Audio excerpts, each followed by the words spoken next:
Assalamualaikum warahmatullahi wabarakatuh. Alhamdulillahirrabbilalamin. Hamdan wa syukran lillah. Wassalatu wassalamu ala rasulillah amma ba'du. Perkenalkan, nama saya Wafik Azizah, mahasiswi program studi Tadris Biologi Angkatan 2019.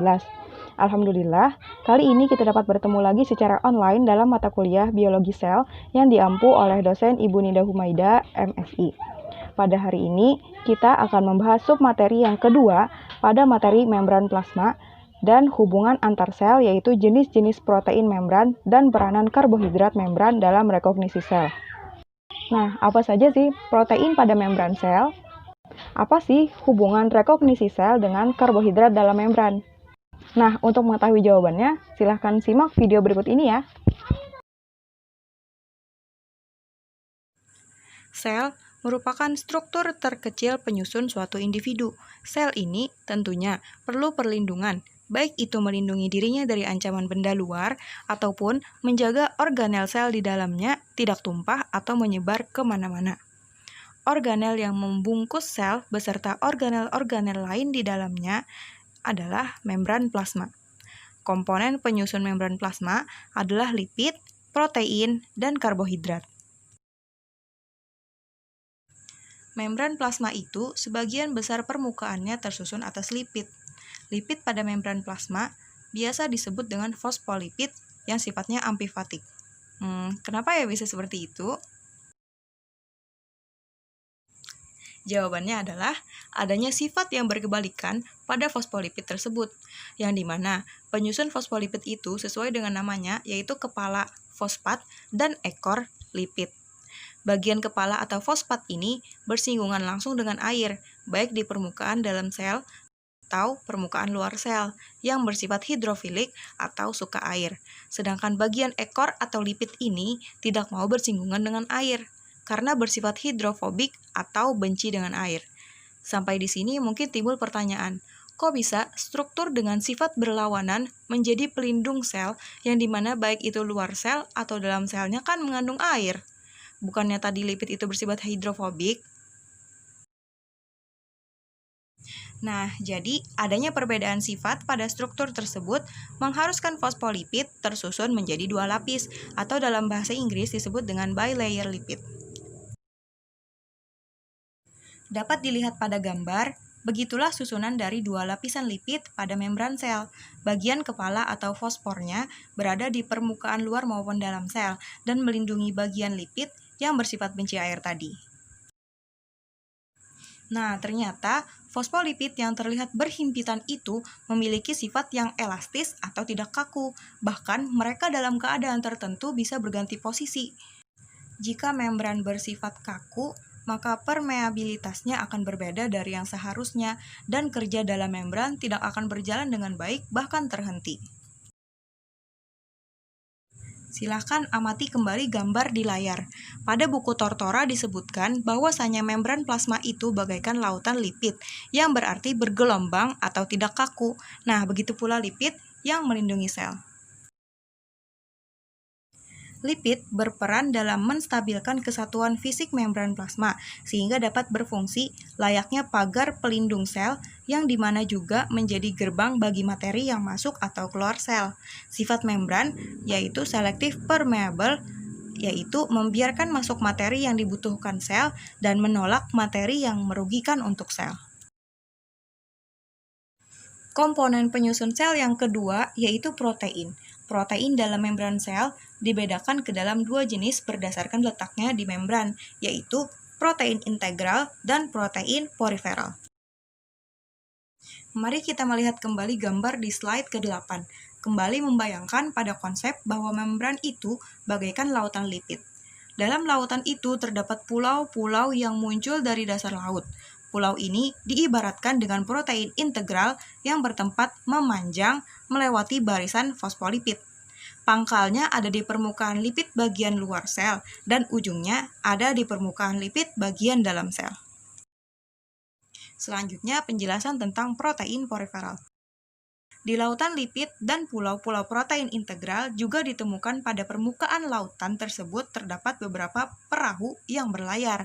Nah, perahu itu bisa diibaratkan dengan jenis protein yang kedua, yaitu protein poriferal yang memiliki tempat menyebar di permukaan lipid. Protein perifer ini cenderung berada di area sisi permukaan membran, tapi tidak langsung terikat dengan membran, tetapi berinteraksi dengan protein integral atau dapat juga secara langsung terikat dengan kelompok kepala lemak. Protein-protein membran ini memiliki fungsi yaitu dapat berperan layaknya enzim untuk mempercepat reaksi dalam sel. Contohnya pada perubahan ATP menjadi ADP. Maka protein khususnya yang berupa ATPase membantu mempercepat proses perubahan tersebut. Protein ini juga berfungsi sebagai linker atau penghubung antara dua filamen dari luar maupun dalam sel untuk memperkuat integritas dari sel membran. Dikhususkan pada fungsi dari protein integral adalah berperan sebagai ion channel, carriers, dan sebagai sebuah reseptor. Sebagai ion channels, protein integral berperan layaknya sebuah pipa yang membiarkan lewatnya beberapa zat tertentu dari daerah luar sel ke dalam sel maupun sebaliknya. Yang kedua itu berperan sebagai carriers, yaitu memindahkan ion tertentu dari daerah luar sel ke dalam sel ataupun sebaliknya dengan cara merubah bentuk untuk menangkap ion. Hal ini akan dibahas secara spesifik oleh teman saya dalam pembahasan transport membran. Yang ketiga, yaitu sebagai sebuah reseptor. Mengenal sebuah substansi, lalu dapat mengikat substansi tersebut dan akan menimbulkan sebuah efek.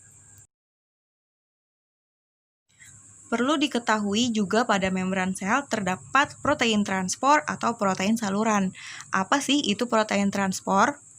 Protein transport adalah protein yang berupa saluran sebagai penyampai molekul dalam melewati membran.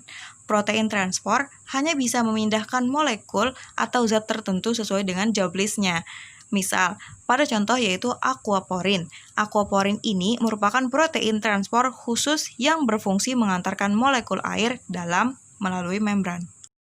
Protein transport ini kadang disamaartikan dengan protein integral. Komponen ketiga yang terdapat dalam membran sel adalah karbohidrat. Dalam membran sel, karbohidrat dikenal dengan sebutan oligosakarida. Karbohidrat dalam membran plasma merupakan rantai pendek bercabang yang tersusun kurang dari 15 unit gula. Karbohidrat dalam membran terdapat menempel pada komponen lain.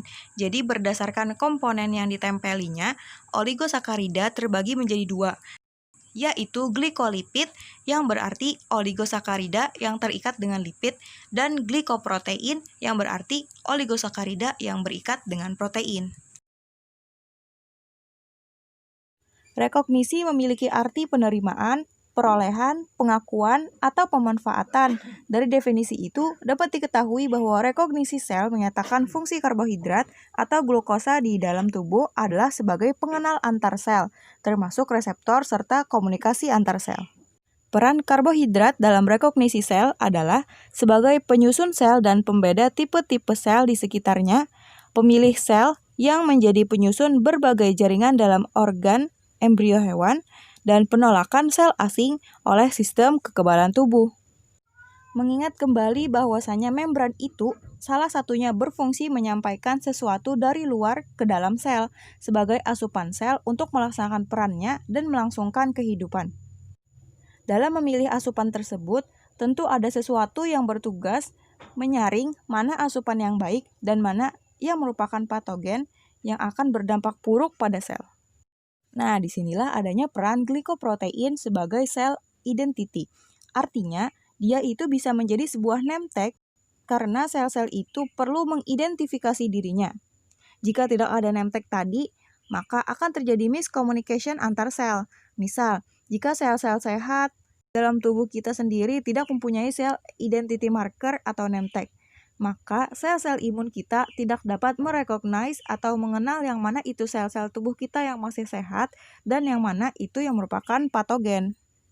Jika peran karbohidrat ditiadakan dalam membran sel, maka kita pasti akan sering sakit karena tidak adanya penyaring yang mana molekul baik atau tidak yang masuk ke dalam sel. Melihat kasus yang menyerang hampir di seluruh dunia tak terkecuali Indonesia, wabah yang melumpuhkan berbagai aspek pemerintahan dalam suatu negara, yaitu serangan virus. Permukaan virus yang memiliki tubuh ekstra kecil ini terdapat reseptor yang berfungsi untuk menempelkan diri pada inangnya. Beberapa virus mampu menyerang sistem antibodi pada membran sel yang dikendalikan oleh karbohidrat. Terlebih lagi, antibodi tersebut cukup lemah karena kurang asupan nutrisi oleh individu yang bersangkutan. Akibatnya, fungsi antibodi diambil alih dan virus bisa masuk bahkan memperbanyak diri di dalam sel. Individu yang terinfeksi virus akan merasakan hal yang tidak enak pada kebiasaan tubuhnya. Hal ini dikarenakan karbohidrat membran tidak bisa mengidentifikasi patogen dan membiarkannya masuk untuk menginfeksi sel. Contoh dari virus yang mampu menyerang antibodi manusia adalah SARS, virus corona yang menyebabkan penyakit COVID, dan HIV yang menyebabkan penyakit AIDS. Alhamdulillah, selesai sudah penyampaian saya tentang jenis-jenis protein membran dan peranan karbohidrat membran dalam rekognisi sel. Terima kasih kepada kawan-kawan yang sudah menyimak video ini dari awal sampai akhir.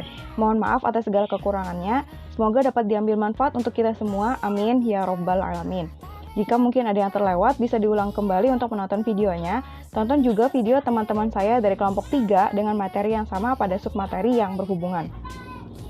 Saya persilahkan kepada kawan-kawan untuk mengisi di kolom komentar, baik itu pertanyaan, kritik, dan saran terhadap penyampaian saya kali ini.